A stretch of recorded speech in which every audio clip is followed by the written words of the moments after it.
everyone, hope you're fine and doing good. Welcome back with another new video tutorial. In this video I will tell you about the split screen option in your device Realme Narzo 50 Pro 5G.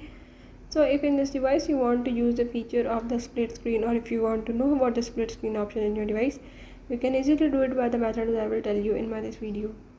Before starting, if you're new to my channel, don't forget to subscribe and press the bell icon. Now follow the steps and watch the complete video and you will learn about the split screen option in your device. Let's watch the video.